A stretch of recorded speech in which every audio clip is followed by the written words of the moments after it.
भारत का भौतिक स्वरूप। देखिए, जिस तरह से आज हम लोग पृथ्वी को, अपने पृथ्वी को देखते हैं, उस प्रकार की हमारी पृथ्वी नहीं थी।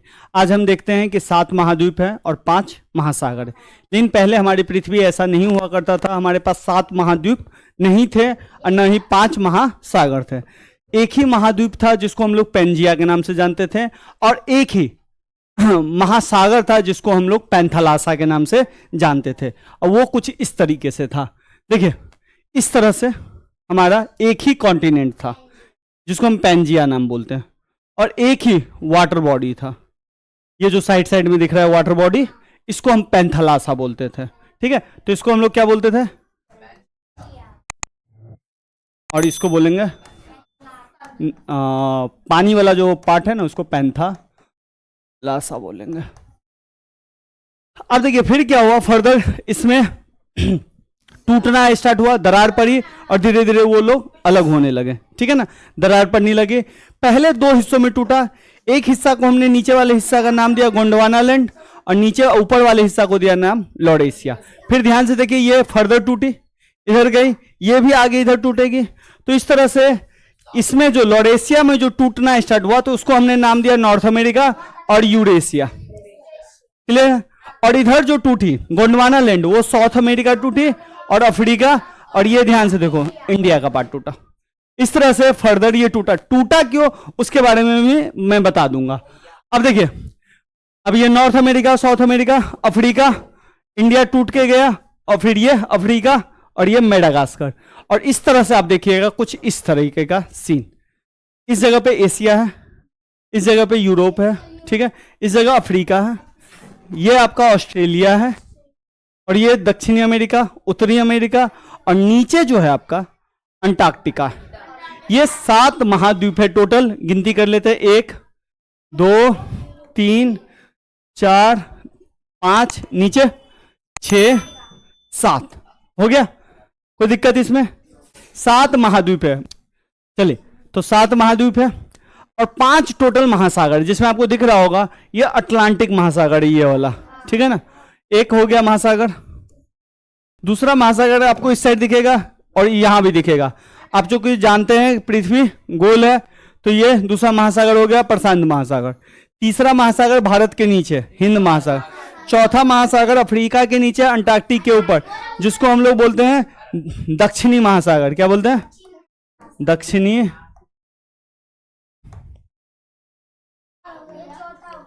4 हो गया। अब 5वां है आर्कटिक महासागर, चौथा। कोई दिक्कत? समझ जाइए। अच्छा, एक बात और ध्यान रखिए, उसको उत्तरी ध्रुव बोला जाता है, इसको दक्षिणी ध्रुव बोला जाता है, अंटार्कटिका को। तो इस तरह से हमारा टोटल पृथ्वी बना। ठीक है, लेकिन क्या है कि आखिरकार जब पेंजिया एक था, तो उसमें क्या हुआ ऐसा जिसमें इसमें टूटना प्रारंभ हो गया, ये टूटना स्टार्ट हो गया? कोई बता सकते हैं? इसमें टूटना जो स्टार्ट हुआ, इसका आपको मिलेगा सिद्धांत, प्लेट विवर्तनिक सिद्धांत, जिसको कि इंग्लिश में बोला जाता है plate tectonic theory. Plate tectonic theory ये कहती है कि जितनी बड़ी आपको पृथ्वी दिख रही है ना, वो पृथ्वी प्लेटों में बटी हुई है, खाने वाले प्लेट नहीं। पृथ्वी जो है प्लेटों में बटी है। प्लेट कैसा होता है मैं आपको समझाता हूं। प्लेट क्या होता है, जैसे आप अर्थ देखिएगा, तो अर्थ का जो ऊपरी परत है, ये ऊपरी परत ऐसे ऐसे करके जो पहाड़ बने हुए हैं, ये जो दिख रहा है आपको, ये ऊपरी परत जो है, इसको हम बोलते हैं भूपर्पटी। भूपर्पटी, जिसको हम बोलते हैं क्रस्ट। क्लियर है? सेकेंड वाला जो परत है भूपर्पटी के नीचे, उस वाले परत को हम बोलते हैं मेंटल। मेंटल ये सबसे मोटा होता है। और नीचे वाले परत को हम बोलते हैं क्रोड। क्या बोलते हैं? क्रोड। आप लोग में से बहुत सारे लोग नॉन वेजिटेरियन होंगे, अंडा खाए होंगे। अंडा, बॉयल अंडा अगर देखिएगा, तो बॉयल अंडा में से पहले छिलका निकलता है, तो ये जो छिलका है ना, उसी को समझिए भूपर्पटी। फिर आपका व्हाइट वाला पार्ट आता है, इसको बोलते हैं मेंटल। फिर यॉर्क आता है, पीला वाला पार्ट, इसको हम बोल सकते हैं क्रोड। तो पृथ्वी ने इस तरह से बटी हुई है। अब एक चीज और देखिएगा, पृथ्वी आप जानते हैं कि घूमती है, ऐसे ऐसे घूर्णन करती है। घूर्णन करती है, तो इसमें एक चीज अगर आप ध्यान रखिए, अगर पानी को आप घुमाते हैं और रेत डाल देते हैं और ऐसे ऐसे करके पानी को घुमाते हैं, तो आप देखिएगा रेत है ना बीच में आ जाती है।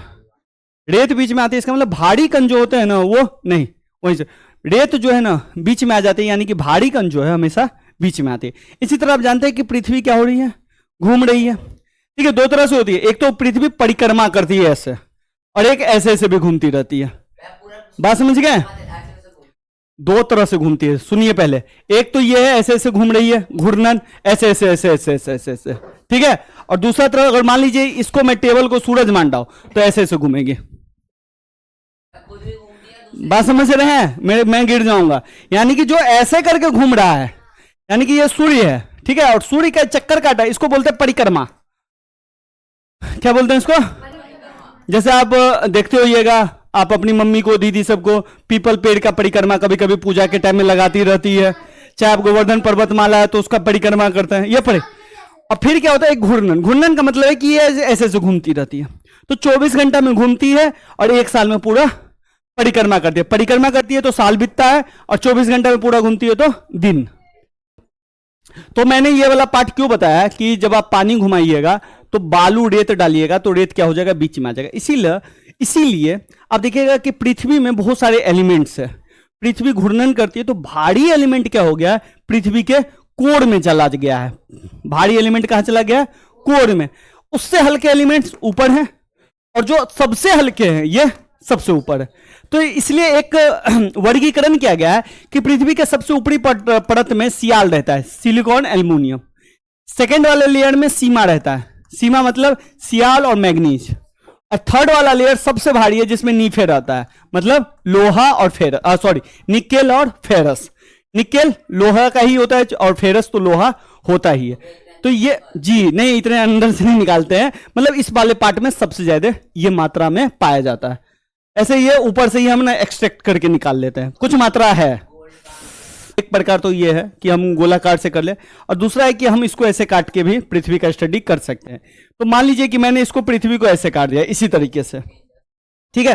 तो आप देखिएगा ये वाला जो परत है, ये वाला परत, इसको मैंने नाम दे दिया पर्पटी। क्या नाम दे दिया? पर्पटी। बीच वाला परत का नाम दे दिया मैंने मेंटल, ठीक है। पर्पटी भूपर्पटी बात एक ही है, ठीक है। अब देखिए थर्ड वाला जो लेयर है उसका नाम मैंने दे दिया क्रोड। अच्छा एक चीज और सुन लीजिए, हाँ, तो इस वाले परत को भूपर्पटी, बीच वाले को मेंटल, और इसको क्रोड कहते हैं। लेकिन ऐसा नहीं है कि हम इसको इसी तरीके से डिवीजन कर सकते हैं। मेंटल चूंकि बहुत बड़ा है और क्रोड भी बहुत बड़ा है, तो इसको हम फर्दर और डिवाइड करते हैं इस तरह से, और इसको बोलते हैं ऊपरी मेंटल और इसको बोलते हैं निचली मेंटल। इसी तरह हम क्रोड को भी करते हैं, एक को बोलते हैं बाह्य क्रोड, एक को बोलते हैं आंतरिक क्रोड, ठीक है। अब देखिए पर्पटी दिख रहा है इसको, अब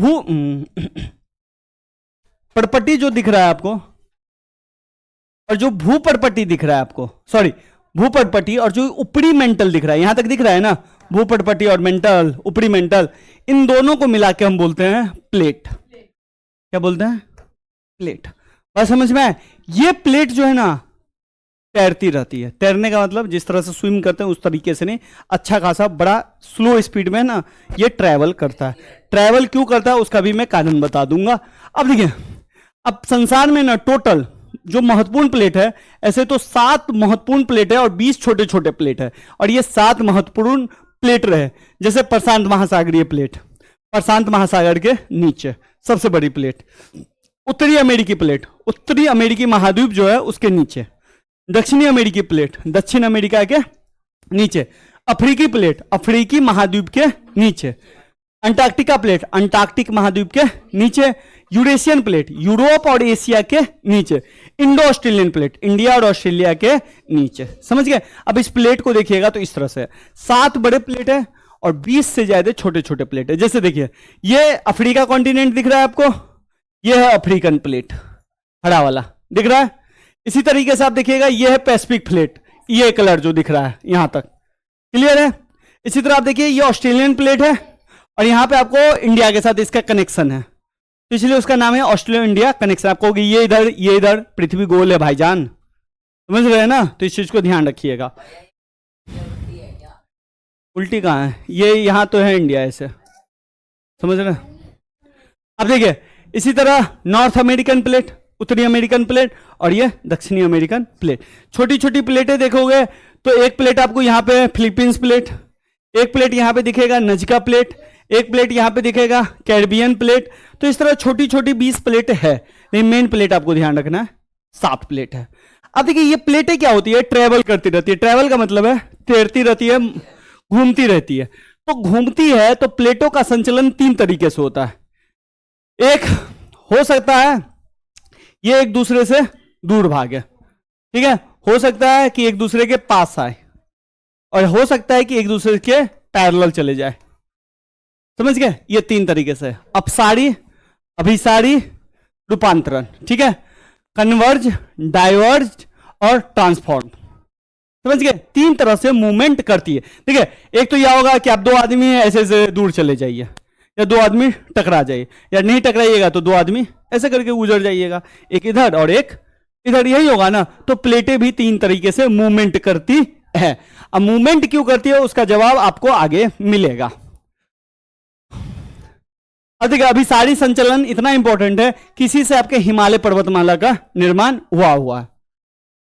अब देखिए, अब आते हैं थोड़ा सा होता क्या है इसको समझिए। देखिए, आप जानते हैं पृथ्वी के अंदर 200 किलोमीटर अंदर आपको लावा मिलता है। लावा मतलब जिसको मैग्मा बोलते हैं, पिघला हुआ। आप जानते हैं कि पृथ्वी तारा का ही टुकड़ा था, धीरे धीरे पृथ्वी हमारा बहुत गर्म था, धीरे धीरे ठंडा हुआ, बारिश हुआ, पृथ्वी ठंडा हुआ। लेकिन अभी भी ऊपरी परत क्या है, ठंडा हुआ है, लेकिन निचला परत अभी भी क्या है, गर्म है, यानी कि लावा है।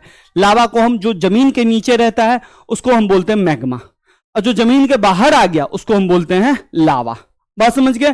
तो पृथ्वी के अंदर 200 किलोमीटर अंदर क्या है आपका, लावा। ठीक है, लावा नहीं, क्या मैं बोल रहा हूं इसको, मैग्मा।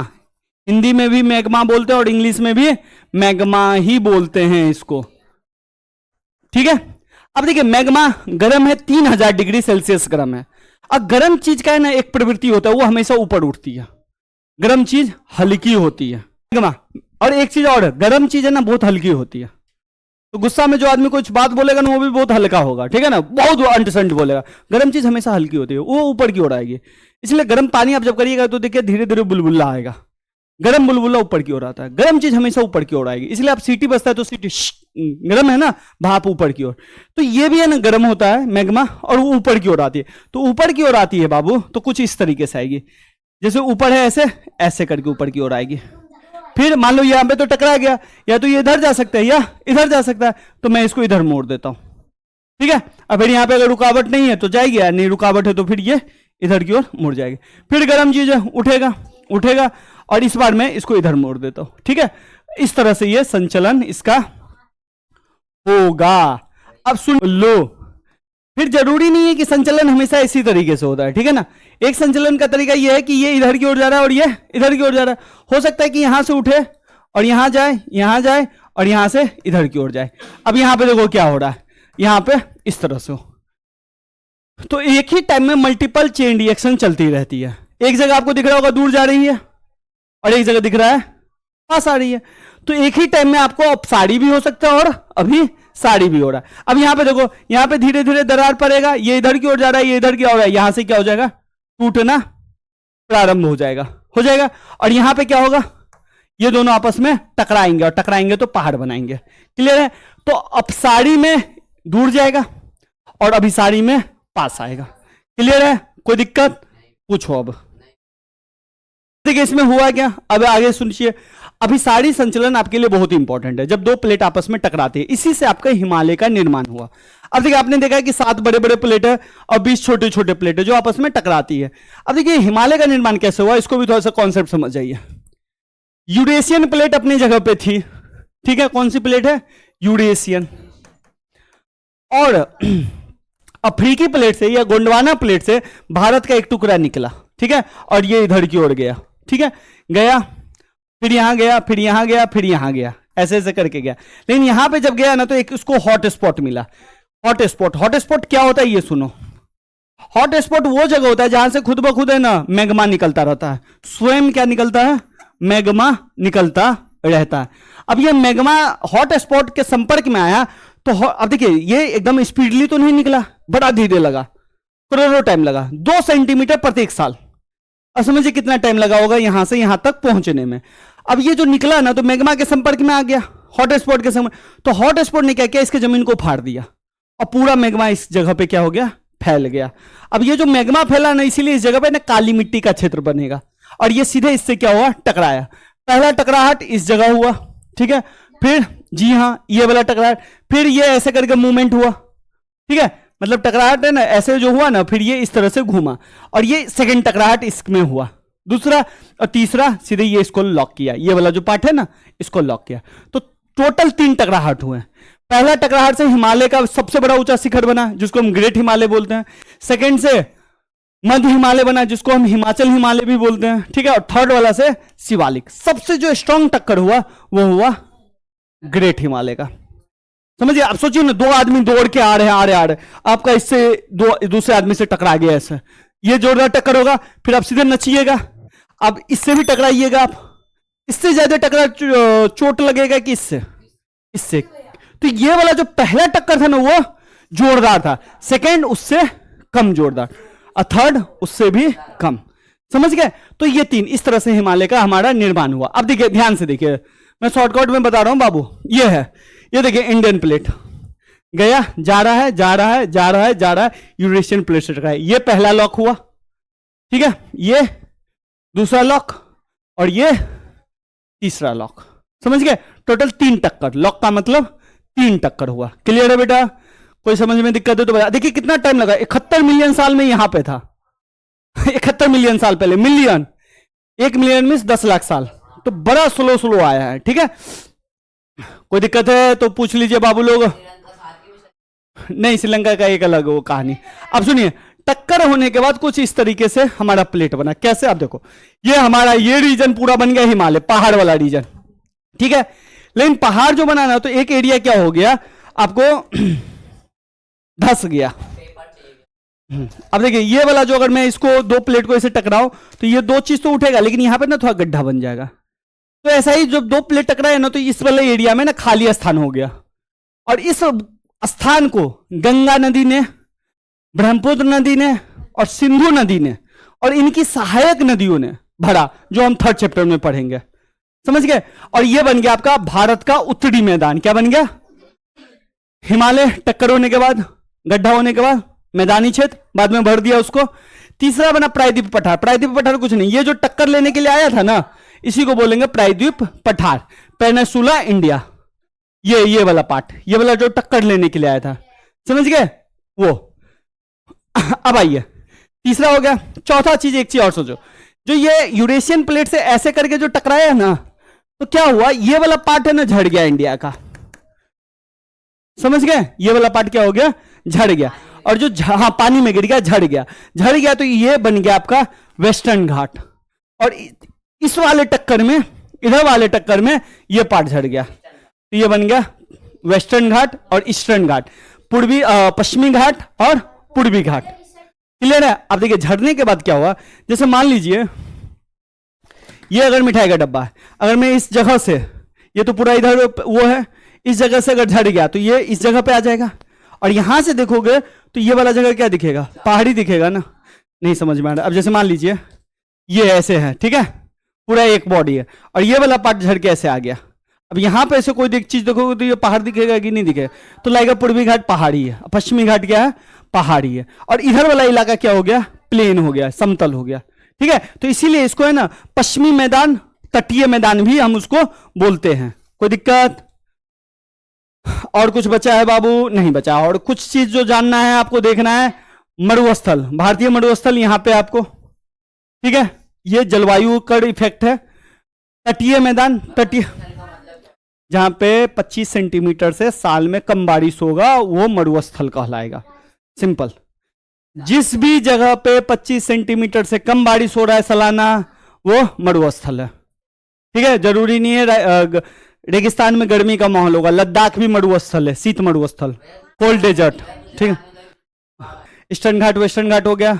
तटीय मैदान, तटीय मैदान कुछ नहीं है, जैसे ये आपका वेस्टर्न घाट है, ये समुंदर है, इसके बीच में जो प्लेन हिस्सा है ना, इसी को बोलेंगे तटीय मैदान। तो ये पश्चिम घाट में भी है और पूर्वी घाट में भी है। क्लियर है? और चौथा है आपका 1 2 3 4 5 और द्वीप समूह। द्वीप समूह आपको दो पढ़ना है, एक बंगाल की खाड़ी में है जिसको हम अंडमान निकोबार बोलते हैं, ठीक है, और एक लक्षद्वीप है। क्लियर है यहां तक? अब हमको बारी बारी से सबके बारे में एक एक करके स्टडी करना है। यहां तक में समझने में दिक्कत है? अच्छा, भारत के संपूर्ण क्षेत्रफल का देख लो, कुछ इतना है, 10% पर्वतीय भाग है। पहाड़ वाला भाग कितना है? 10%। 18% पहाड़िया। अब ये पहाड़िया पर्वतीय क्या? पर्वत मतलब हिमालय पर्वत, ठीक है। अब पहाड़िया का मतलब जो छोटे मोटे पहाड़ है, ठीक है।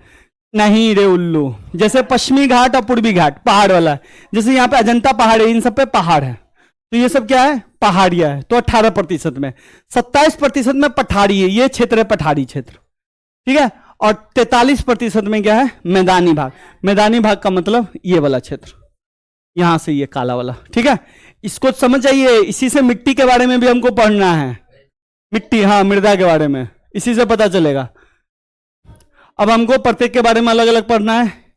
ये रेंज है हिमालय हिमालय का, इसके बारे में हमको पढ़ना है कुछ क्या क्या हुआ। तो भारत के भौतिक विभाजन में ना आपको टोटल 6 चीज पढ़ना है। पहला हिमालय के बारे में पढ़ना है, फिर उत्तरी मैदान के बारे में, प्रायद्वीपीय पठार के बारे में, भारतीय मरुस्थल, तटीय मैदान और द्वीप समूह। अगर इसके बारे में मैं बोलूं तो ये कुछ यहां पे तो नहीं है। उत्तरी मैदान ये वाला इलाका है, पर्वतीय क्षेत्र हिमालय वाला ये वाला इलाका है, भारतीय मरुस्थल यहां पे है, तटीय मैदान पूर्वी घाट जो है, पश्चिमी घाट और समुद्र के बीच वाले एरिया को हम बोलते हैं तटीय मैदान, और द्वीप समूह एक लक्षद्वीप है और एक अंडमान निकोबार है। बंगाल की खाड़ी में है आपका अंडमान निकोबार और अरब सागर में आपका लक्षद्वीप, ये सब है। तो हिमालय के बारे में हम पढ़ना स्टार्ट करते हैं। देखिए हिमालय की ये श्रेणियां है, ये येलो वाला जो देख रहे हैं ये हिमालय की श्रेणियां है। एक ये जो नीला कलर देख रहे हैं ये भी हिमालय की श्रेणियां है, और ये जो ब्लू कलर देख रहे हैं, सॉरी जो कलर है ग्रीन कलर, वो भी हिमालय की श्रेणियां है। जिसमें से ध्यान रखिएगा ये तीन जो है ना, ये जो पीला कलर देख रहे हैं ये ग्रेट हिमालय है, जिसको कि हम कभी कभी हिमाद्री भी बोलते हैं, ठीक है। इसी तरह आपको सेकंड में दिख रहा होगा ये जो भी कलर आप बोलिए, इसको हम बोलते हैं लेसर हिमालय या हिमाचल हिमालय। और थर्ड है आपका ये, इसको बोलेंगे शिवालिक। इसमें से सबसे ऊंचा जो है यह है हिमाद्री, सबसे ऊंचा। अच्छा एक चीज और गौर कीजिए, यहां पे ये फैला हुआ है और यहां पे जाके धीरे धीरे ये मिल रहा है, देख रहे हैं, मिल गया। तो यहां पे चौड़ा ज्यादा है और यहां पे चौड़ा कम है।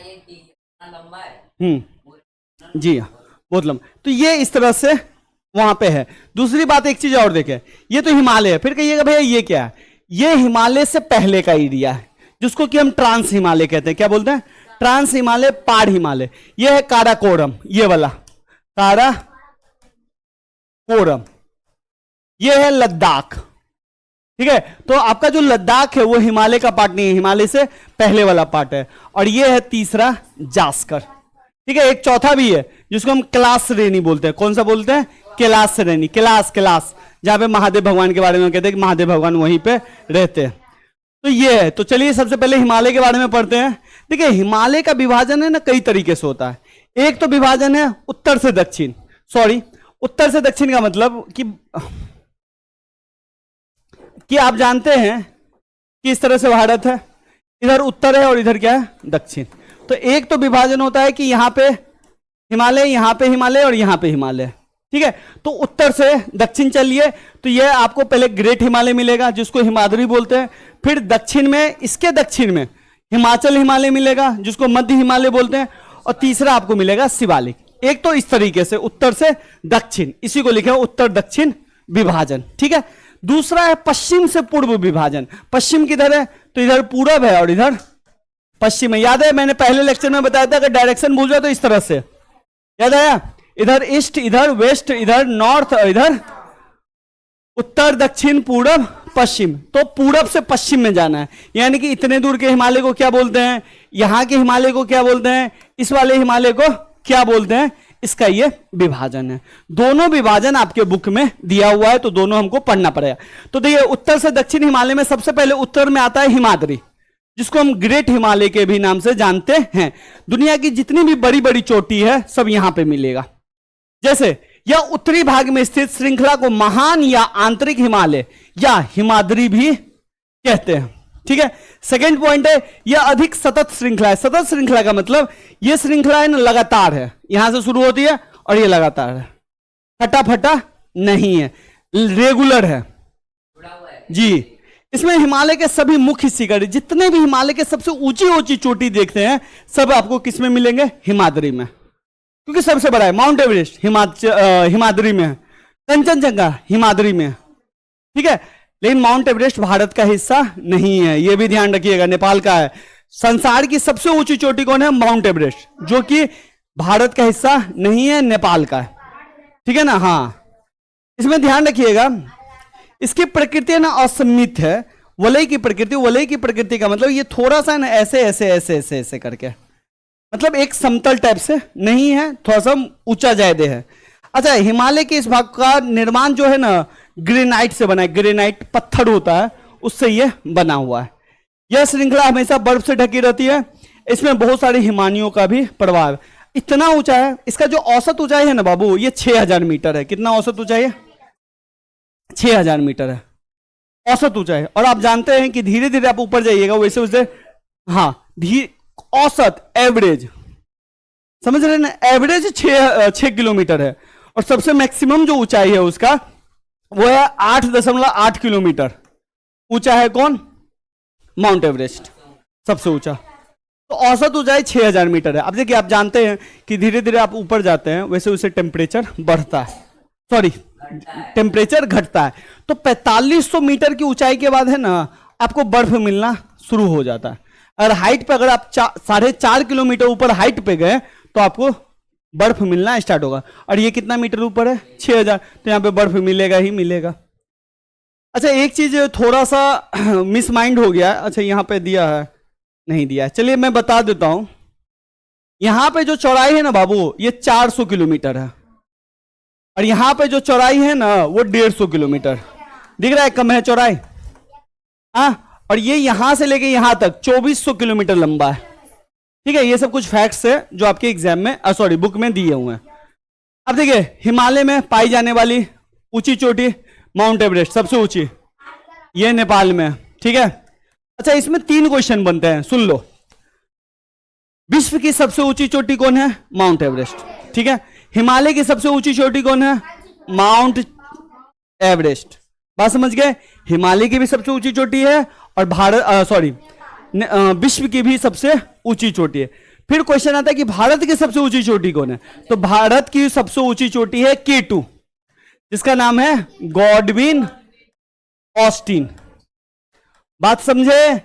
भारत की सबसे ऊंची चोटी है, लेकिन ये K2 जो है ना हिमालय में नहीं है, हिमालय में नहीं। तो ये K2 कहां है? तो याद है अभी काराकोरम पढ़ाए हुए थे हम, काराकोरम, ये काराकोरम में है। जी हाँ, यानी कि हिमालय का पार्ट नहीं है।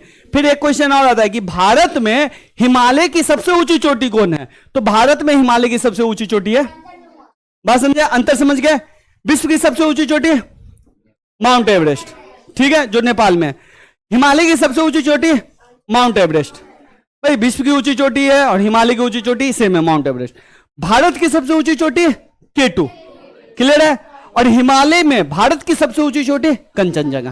क्वेश्चन घुमा देगा, ठीक है ना, तो समझिएगा। अच्छा, इसके अलावा भी है बहुत, मकालू, धौलागिरी, नंगा पर्वत, अन्नपूर्णा, नंदा देवी, नामचा बड़वा, केदारनाथ, ये कुछ पर्वत है जो इतना ऊंचा है। देखो, इसका केदारनाथ पर्वतमाला का ऊंचाई कितना है? 6945, 6000 से ऊपर है। अब आते हैं सेकंड, हिमाचल। हिमाचल हिमालय, या इसको है ना मध्य हिमालय भी कहा जाता है। इसको कौन सा हिमालय बोला जाता है? मध्य हिमालय। भैया, मध्य हिमालय, हिमाद्री इधर, इसके दक्षिण में है आपका मध्य हिमालय। इतना तो दिमाग लग जाएगा, ठीक है। अच्छा, इसके बारे में ध्यान रखिएगा, ये जो सबसे ज्यादा दक्षिण में स्थित है, अरे यार क्या हो जाता है कभी कभी, ये हिमाद्री के दक्षिण में स्थित है। ये मेन हिमालय है, इसके दक्षिण में स्थित है, ठीक है। ये सबसे अधिक असम और हिमाचल या निम्न हिमालय के नाम से भी इसको हम जानते हैं, इसका अलग अलग नाम है। अच्छा, इसकी जो ऊंचाई है 3700 मीटर से 4500 मीटर के बीच है और चौड़ाई 50 किलोमीटर। क्लियर है? इसमें इतना ही ध्यान रखना, यहाँ पे कुछ पार्ट में बर्फ पाए भी जाएंगे, कुछ पार्ट में नहीं भी पाए जाएंगे, ठीक है। अच्छा, इसमें जो सबसे बड़ी श्रृंखला है वो है पीर पंजाल श्रृंखला। पीर पंजाल क्या है? जो जम्मू कश्मीर एरिया में जो हिमालय है उसको हम बोलते हैं पीर पंजाल, ठीक है। इस श्रृंखला में कश्मीर की घाटी और हिमाचल के कांगड़ा और कुल्लू की घाटियां हैं। अब ये घाटी क्या है? अच्छा, इस क्षेत्र को पहाड़ी नगरों के नाम से भी जाना जाता है, इसको थोड़ा समझ आइए। देखिए, मेन है ग्रेट हिमालय, ठीक है। इसके बाद आपका आता है कौन सा हिमालय? हिमाचल हिमालय। और इसके बाद क्या आता है? शिवालिक। अब सोचिए होता क्या है, पहाड़ आप जानते हैं भूस्खलन होता है, हिमस्खलन होता है, गिरता है, पहाड़ की ऊंची चोटी गिर गई, यहां पे हो गई, यहां पे एक समतल मैदान बना दिया, समतल मैदान, इसी को बोलते हैं घाटी। और इसी में एक शहर बस गया, उसका शहर का नाम है जम्मू कश्मीर घाटी, समझ गए? कांगड़ा घाटी, कुल्लू घाटी। तो ये कहां पे है? मेन ग्रेट हिमालय और मध्य हिमालय के बीच में। ये कॉन्सेप्ट यहां हो सकता है, तो यहां भी तो हो सकता है, तो यहां भी कुछ बनेंगे देहरादून, दून टाइप के, समझे? तो ये थोड़ा सा ध्यान रखिएगा। अब आते हैं जी, जी बहुत जगह। अबे इतना बड़ा लंबा है, इतना इधर बहुत बड़ा लंबा होता है, लंबाई में देख लीजिए ना कितना लंबा है। यहां पे, यहां से शुरू, इसके बीच में भी बन सकता है, इसके बीच में भी बन सकता है, इसके बीच में भी बन सकता है जी। अब देखिए, थर्ड श्रेणी कौन है आपकी? शिवालिक। ये सबसे छोटी है, ठीक है। यहां पे बर्फ नहीं पाए जाते हैं, घास के मैदान पाए जाते हैं। अच्छा, इसमें यह ध्यान रखना है, इसकी ऊंचाई 900 से 1100 मीटर है। यह बजरी तथा जलोढ़ की मोटी परत से ढकी हुई है, ठीक है। ध्यान रखिएगा, इसी जगह पे देहरादून, कोटली दून और पाटली दून पाई जाती है। इसके घाटी को हम किसके नाम से जानते हैं? दून, दून घाटी, जैसे मैंने अभी बताया था ना, ये इस वाले। अब आते हैं मेन। अब देखिए, हिमाचल में है ना, सॉरी हिमालय में ना दर्रे पाए जाते हैं। दर्रे क्या होता है? जैसे बड़े बड़े पहाड़ है, ठीक है ना, इसके बीच में ना आने जाने का कुछ गैप छूट जाता है, ठीक है। गैप आने जाने का, पहाड़ से इधर जाने से और इधर आने का कुछ कुछ गैप छूट जाता है, छेद हो जाता है, ठीक है। उसी गैप को हम बोलते हैं दर्रा। क्या बोलते हैं? दर्रा।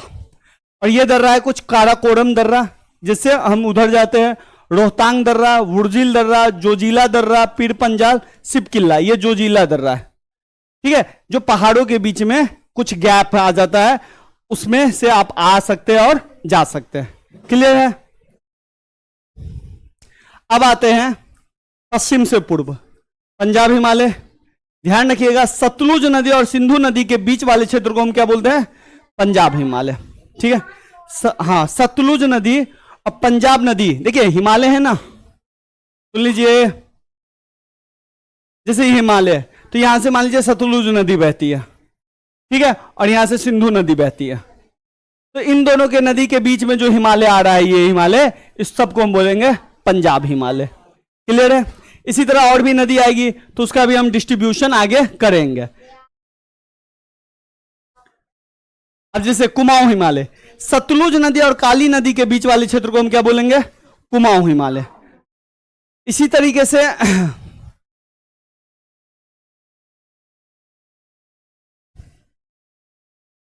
कुमाऊं हिमालय देख लिया।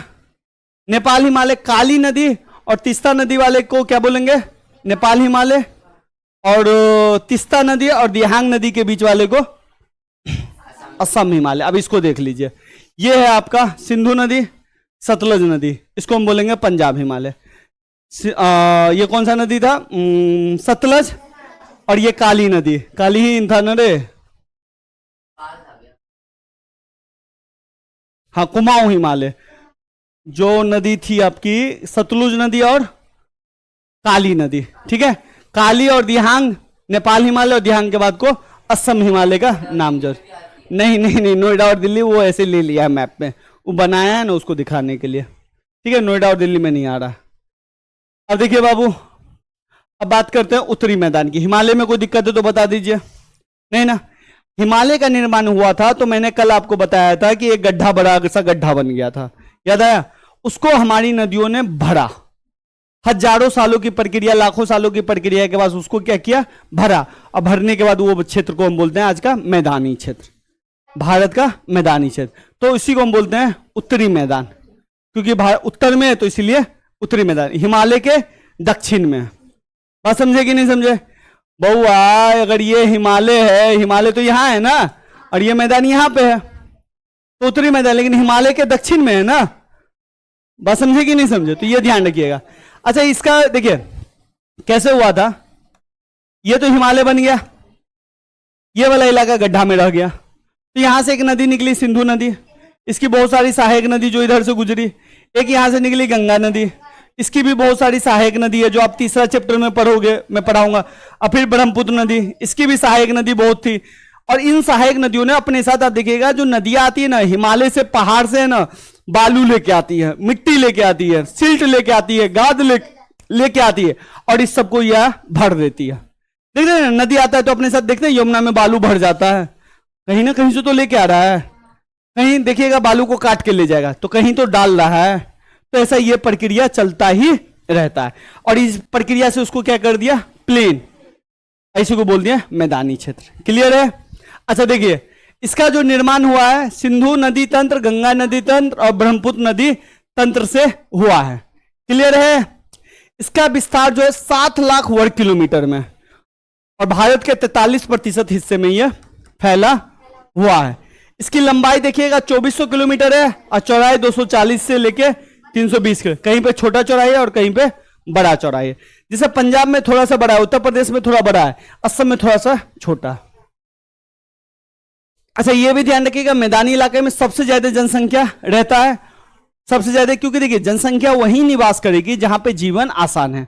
मैदानी इलाका में पानी की कमी नहीं है, समझे, कृषि की कमी नहीं है, और जीवन भी ठीक है, चलने चलने में भी कोई दिक्कत नहीं है। तो इसीलिए मैदानी इलाका में सबसे ज्यादा जनसंख्या निवास करेगी। लेकिन पहाड़ में सोचिए क्या हाल होगा, कुछ सामान लाने के लिए किलोमीटर तक चलना पड़ता है, समझ गए। तो पहाड़ी इलाकों में मैदानी इलाकों की तुलना में कम जनसंख्या रहेगी। जहां पे जीवन जीना आसान होगा ना, वहां पे जनसंख्या ज्यादा रहेगी ही रहेगी। तो ध्यान रखिएगा, यहां पे मिट्टी अच्छी है, जलोढ़ मिट्टी है, कृषि के लिए उपजाऊ है, तो यहां पे कृषि भी बहुत मात्रा में की जाती है।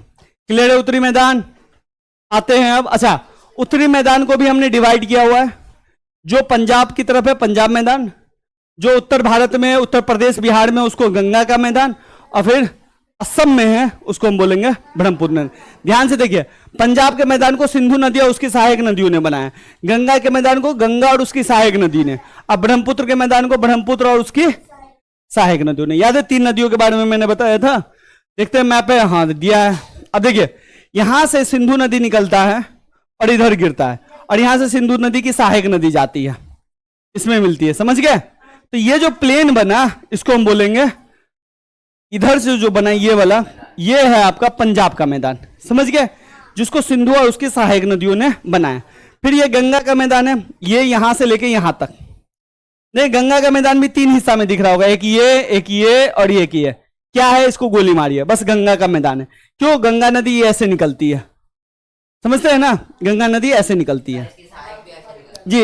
इसकी सहायक इसमें मिल जाती है, इसकी सहायक इसमें मिल जाती है। और फिर एक ब्रह्मपुत्र नदी जो ऐसे करके निकलती है, ऐसे, और गंगा में मिल जाती है, जो अपवाह तंत्र में आप देखोगे। तो ये बन गया ब्रह्मपुत्र का मैदान। ध्यान से देखिए, यहां पे थोड़ा पट्टी कितना चौड़ा है चौड़ा पट्टी, और यहां पे देखिए कितना छोटा, तो चौड़ाई भी घटती और बढ़ती रहती है। क्लियर है? आगे चले। अब आते हैं भैया, एक तरीका और है, भूमि जहां पे ऊंची है उसके आधार पे हम इसको 4 हिस्सों में बांट सकते हैं, सॉरी 5 हिस्सों में, भाबर, तराई, बांगर, खादड़, डेल्टा।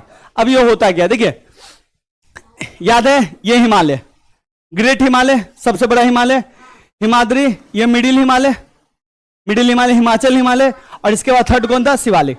हाइट में कम है, पहाड़, फिर पहाड़, फिर पहाड़, बड़ा पहाड़, छोटा पहाड़, उससे छोटा पहाड़।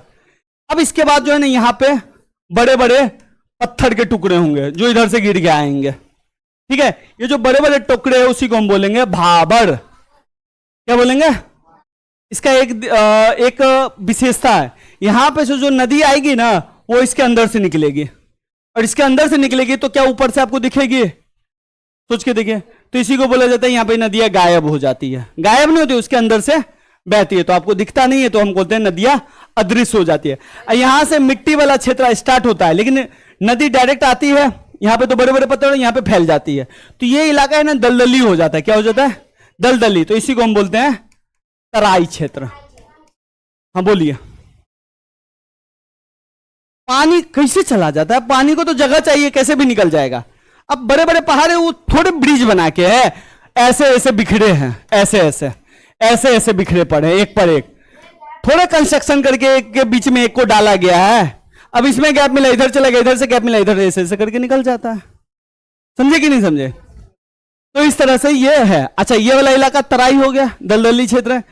इसके बाद तराई के बाद ये जो है ना मैदानी इलाका में प्रवेश करता है। किस इलाके में? मैदानी इलाका में। अब मैदानी इलाका में दो चीज मिलेगा, एक आपको बांगर और एक खादर। अब ये दोनों क्या होता है, उसके लिए आपको एक कॉन्सेप्ट जानना पड़ेगा। कॉन्सेप्ट मैं थोड़ा सा बता रहा हूं यहां पे। देखिए, आज देख रहे हैं यमुना नदी बहती है, तो आज जो यमुना नदी बहती है ना, वो बहुत छोटे हिस्से में पड़ती है। पहले आज से कम 300 साल पहले यमुना नदी इतने बड़े एरिया में बहती थी। ये नदी का मुहाना है, ठीक है। अब भैया छोटा ही तो है। आज जो बहती है बस इतने इलाके में बहती है। पहले बड़ा था कि अब बड़ा है? बस समझे? पहले इतना ही गहरा में बहता था, सॉरी, अब इतना ही गहरा में बहता है और इतना ही चौड़ाई में बहता है। पहले चौड़ाई इतनी थी और गहराई इतनी थी। हाँ ऐसे। तो इसमें ज्यादा पानी बहेगा कि इसमें ज्यादा पानी बहेगा? इसमें। इसीलिए आप देखिएगा कि पहले आप हिस्ट्री में पढ़िएगा कि पहले ना यमुना नदी है ना लाल किला के पीछे से गुजरता था, और आज लाल किला कहीं और है, यमुना नदी कहीं और बहती है। तो पानी उसको काटा गया। कैसे? डैम बना दिए गए, पानी को रोक लिया गया, नहर बना दिया गया कि पानी को दूसरे रास्ता से भेज दे, तो उसका तो पानी घटेगा ना ये पानी। अब इसमें क्या पढ़ना है? देखिए, पहले अगर इतने एरिया में पानी बहता था तो अच्छा छोड़िए, इतने एरिया को गोली मारिए। अभी जो पानी यहां पे बहता है इस एरिया में, तो बाढ़ आता है तो मिट्टी, बाढ़ का पानी इधर भी जाता होगा, बाढ़ का पानी इधर भी जाता होगा, तो बाढ़ अपने साथ मिट्टी भी लाती है, तो ये मिट्टी इधर भी बिछाएगा और इधर भी बिछाए। ये जो मिट्टी बिछाया ना, इसको हम बोलेंगे खादर, ठीक है। पहले भी तो भैया मिट्टी बिछाता होगा, पहले इस एरिया में बिछाता होगा तो इधर मिट्टी बिछाता होगा, और इस एरिया में बिछाता होगा तो इस दो इधर वाले मिट्टी को हम बोलेंगे बांगर। खादर क्यों? नया, अब बांगर पुराना। तो ये वही इलाका है बाबू लोग, खादर और सॉरी बांगर और बांगर हो गया। पहले ये बांगर, इधर वाला पुराना वाला बांगर, और ये नया वाला देख लो, ये वाला जो इलाका हो गया खादर। हाँ, नाम दे दिया बांगर सीमेंट। समझे? कोई दिक्कत? चले आगे। अब एक चीज बनाती है बाद में लास्ट में, डेल्टा। डेल्टा के बारे में हम 3rd चैप्टर में पढ़ेंगे, लेकिन अभी सुन लो। देखिए, नदी है ना अपने साथ बहुत सारे बालू वालू लेके आता है, पहाड़ पर से आ रहा है और समुद्र में गिराएगा। देखो, नदी जो है ना हाइट से गिरती है, पहाड़ पे सबसे ज्यादा हाइट रहता है, फिर मैदानी इलाके में हाइट कम जाता है, और फिर एकदम समतल मैदान हो जाता है। अब मान लीजिए ऐसे है, तो ऐसे में बहने का कोई स्कोप है पानी का? तो वो पानी अगर आप बहाइएगा तो पानी चारों तरफ फैलेगा कि बहेगा? फैलेगा। लेकिन पानी तो बहुत ज्यादा है, तो वो समुंदर है, तो एकदम कम स्कोप हो जाता है ना। तो नदी जो अपने साथ बालू वालू लेके आती है ना, तो वो क्या करती है, अपने रास्ते में ही जमा कर लेती है यहां पे। अब ये जमा हो गया, रास्ता इसका अवरुद्ध हो गया, तो ये इधर से निकलेगी, यहां भी बालू जमा कर दिया, फिर इधर से निकलेगी, यहां भी बालू, इधर से निकलेगी, यहां भी बालू, यहां भी बालू जमा, यहां भी बालू जमा, यहां भी बालू जमा। तो इस तरह से ना बड़ा ढेर लगा देगी बालू का, और नदी ऐसे ऐसे करके निकलेगी, ऐसे ऐसे करके। ये जो बन रहा है ना बालू का ढेर, और बगल बगल से निकल रहा है, इसी को हम बोलते हैं डेल्टा। और भारत का सबसे बड़ा डेल्टा है सुंदरबन का डेल्टा, जिसको गंगा नदी और ब्रह्मपुत्र नदी दोनों मिलकर बनाती है। यह मैं आपको अपवाह तंत्र में बताऊंगा, ठीक है। चलते हैं नेक्स्ट। अच्छा भैया, इसमें कुछ है, इसकी चौड़ाई 8 से 10 किलोमीटर है। यहां पे नदियां गायब हो जाती है, अदृश्य हो जाती है। क्लियर है? इसके बाद भाबर, भाबर के दक्षिण में है, याद है, ग्रेट हिमालय, मिडिल हिमालय, शिवालिक, भाबर, फिर तराई, याद है? तो देखो ना, उत्तर, फिर इसके दक्षिण, इसके दक्षिण, इसके दक्षिण, इसके दक्षिण। समझ रहे हैं ना? समझते चलिएगा। और इसको हम बोलते हैं दलदली क्षेत्र, जहां पे नदियां दिख जाती है। यह भी समझा दिया था। कृषि हेतु खादड़, कृषि के लिए बहुत ही उपजाऊ मिट्टी है। इन दोनों को मिला के हम बोलते हैं, इसी को हम बोलते हैं जलोढ़ मिट्टी। कौन सा मिट्टी बोलते हैं? जलोढ़ मिट्टी, एलुवियल सॉइल। क्लियर है? अब देखिए बाबू डेल्टा, ये देखो डेल्टा वाला क्षेत्र दिख रहा है, ये देखो पानी निकल रहा है और बीच बीच में येलो वाला पार्ट दिख रहा होगा ऐसे ऐसे, इसी वाले पार्ट को हम बोलते हैं डेल्टा। इसको हम बढ़िया जैसे बताएंगे आपको आगे। देखो ध्यान से देखो, ये सबसे ऊंचा क्षेत्र है, पानी बह रही है, यहां पे थोड़ा सा कम हुआ पानी, फिर भी बह रही है, यहां पे और कम हो गया, तो देखो ऐसे ऐसे सांप की तरह चलने लगा पानी।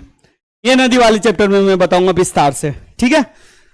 अब आते हैं दोआब। भाई दोआब कुछ नहीं होता, दो नदी है, एक नदी मान लो यहां जा रही है और एक नदी यहां से जा रही है, इसमें मिल गई। अब इसके बीच में तो जमीन है ना, तो दो नदी के बीच में जो भूमि है उसी को हम बोलते हैं दोआब। ये बहुत ही उपजाऊ भूमि होती है, क्या समझे? दो नदी के बीच के क्षेत्र को हम क्या बोलते हैं? दोआब। अब देखिए कुछ दोआब है, जैसे बिस्त दोआब। कौन सा दोआब? बिस्त दोआब। बिस्त दोआब ब्यास नदी और सतलुज नदी से बना है, समझे? बड़ी दोआब ब्यास नदी और रावी नदी के बीच में बना है। रचना, रावी और चेनाब। ध्यान से देखिए नाम, रचना जो है रो से रावी और चना से चेनाब, समझ रहे हैं? बड़ी देखिए बौ से व्यास और री से रावी, देख रहे हैं? दो नदियों के मिक्स नाम को दे दिया है, चज दोआब, चेनाब और जौ से झेलम। सिंधु सागर दोआब, ये झेलम नदी, चेनाब नदी और सिंधु नदी के बीच के क्षेत्र को हम बोलते हैं। तो दोआब समझ में आ गया। अब इसका सबसे मेन पार्ट जो कि मैंने शॉर्टकट में बताने की कोशिश की है, हमने अभी तक हिमालय देख लिया, हिमालय देखा ना रे, 3 हिमालय पढ़ा, भारत का ये हिस्सा हमने पढ़ लिया, ये वाला हिस्सा, फिर हमने मैदानी हिस्सा पढ़ लिया, ठीक है। अब हम देखेंगे ये वाला हिस्सा, तटीय नहीं है, पठार है, प्रायद्वीपीय पठार, समझे? हाँ, प्रायद्वीपीय पठार को हम टोटल 4 हिस्सों में बांटते हैं, एक सेंट्रल केंद्रीय उच्च भूमि, एक पूर्वी क्षेत्र, एक उत्तर पूर्वी और एक दक्कन का पठार। इसमें भी बहुत पार्ट है। जैसे केंद्रीय उच्च भूमि में अरावली पर्वत आती है जो राजस्थान में है, मेवाड़ का पठार, मालवा का पठार, बुंदेलखंड का, विंध्यन का, सतपुरा का आता है, और अरावली पर्वत गुजरात से लेकर दिल्ली तक फैली हुई है, यह भी ध्यान रखिएगा, ठीक है। अब देखिए ये है इतना, ये वाला पार्ट, इसको मैं ज्यादा पढ़ाऊंगा नहीं, शॉर्टकट में निकाल रहा हूं, ठीक है, बहुत लंबा हो जाएगा, इतना एग्जाम में आता भी नहीं। ये है आपका पूर्वी पठार, सॉरी उत्तर पूर्वी पठार। कौन सा है? उत्तर। ये है आपका पूर्वी पठार, ये क्या है? पूर्वी पठार। और ये है आपका सेंट्रल भूमि, केंद्रीय उच्च भूमि, ठीक है। और ये है दक्कन का पठार, ठीक है। ये सब चलते हैं। अब भारतीय मरुस्थल, ये है, यहां पे मरुस्थल है भारत का। मरुस्थल उस जगह पे पनपता है जहां पे साल में 25 सेंटीमीटर से कम बारिश होता है, वहां पे मरुस्थल बनता है। भारत में दोनों मरुस्थल है, गर्म मरुस्थल भी है और गर्म मरुस्थल है राजस्थान में, जिसको हम बोलते हैं थार मरुस्थल, और शीत मरुस्थल जो ठंडा वाला मरुस्थल है इसको बोलते हैं लद्दाख। समझ गए? यहां पे वनस्पति बहुत ही कम पाए जाते हैं। नहीं, अब देखिए तटीय मैदान, इसके बारे में समझ जाइए। याद है मैंने लास्ट क्लास में बोला था ये पश्चिमी घाट है और ये पूर्वी घाट है, ठीक है। अब देखिए पूर्वी पश्चिमी घाट ये है, ठीक है, और ये क्या है? पूर्वी घाट। और ये समुद्र है, बंगाल की खाड़ी, और ये अरब सागर। अरब सागर और पश्चिमी घाट के बीच में ये क्षेत्र दिख रहा है, इसको बोलेंगे तटीय मैदान। पहाड़ी क्षेत्र ये है पश्चिमी घाट। पश्चिमी घाट और अरब सागर के बीच में जो क्षेत्र है उसको हम बोलेंगे तटीय मैदान। क्लियर? इसी तरह यहां पे हम बोलेंगे तटीय मैदान, ये पूर्वी तटीय मैदान, ये पश्चिमी। तो कभी कभी आएगा पश्चिमी तटीय मैदान किसे कहते हैं? तो भाई पश्चिमी अरब सागर और पश्चिमी घाट के बीच में जो क्षेत्र है उसको। और पूर्वी तटीय मैदान किसे कहेंगे? पूर्वी घाट और बंगाल की खाड़ी के बीच वाले क्षेत्र को। क्लियर है? अब देखिए बाबू, इसको भी हम डिवीजन करते हैं। पश्चिमी तटीय मैदान को हम गुजरात का, कोकण का, कन्नड़ का, मालाबार तट बोलते हैं। पूर्वी तटीय मैदान हम उत्कल, उत्तरी सरकार और कोरोमंडल तट बोलते हैं। नाम बस देखते चलिए, अब फिगर में हम दिखाते हैं। अब ये है, देख रहे हैं ये लाइन वाला, ये है तटीय मैदान, ये पश्चिमी तटीय मैदान, और ये, अब देखिए इसको ना डिवाइड कर दिया है, क्योंकि बहुत लंबा है इसलिए जो गुजरात में उसको हम गुजरात तट या कठियावाड़ मर्द बोलते हैं, जो महाराष्ट्र और गोवा में उसको हम कोकण तट बोलते हैं, जो केरल के नीचे उसको हम मालाबार तट बोलते हैं। क्लियर है? इधर आइए, जो उड़ीसा में उसको उत्कल तट बोलते हैं, और जो उत्तरी सरकारी मैदान बोलते हैं इसको, जहां पे आंध्र प्रदेश में है, ठीक है, और फिर जो तमिलनाडु में उसको कोरोमंडल तट बोलते हैं। ठीक है, इसमें से दो चीज याद रखना, मालाबार तट और एक कोरोमंडल। हाँ, ये इसी का पूरा ही नाम है, आंध्र तटीय मैदान। ठीक है, ये दो नाम याद रखिए, मालाबार और कोकण। मालाबार इधर है केरल साइड में, कोरोमंडल तमिलनाडु साइड में। ये जलवायु चैप्टर में आपको याद आएगा, मालाबार तट और कोरोमंडल तट। चलते हैं नेक्स्ट, तटीय मैदान हो गया। अब आते हैं द्वीप समूह। भैया दो तरह के द्वीप समूह हैं, एक है अरब सागर में, अरब सागर में ये कौन सा है, लक्षद्वीप, और बंगाल की खाड़ी में अंडमान निकोबार।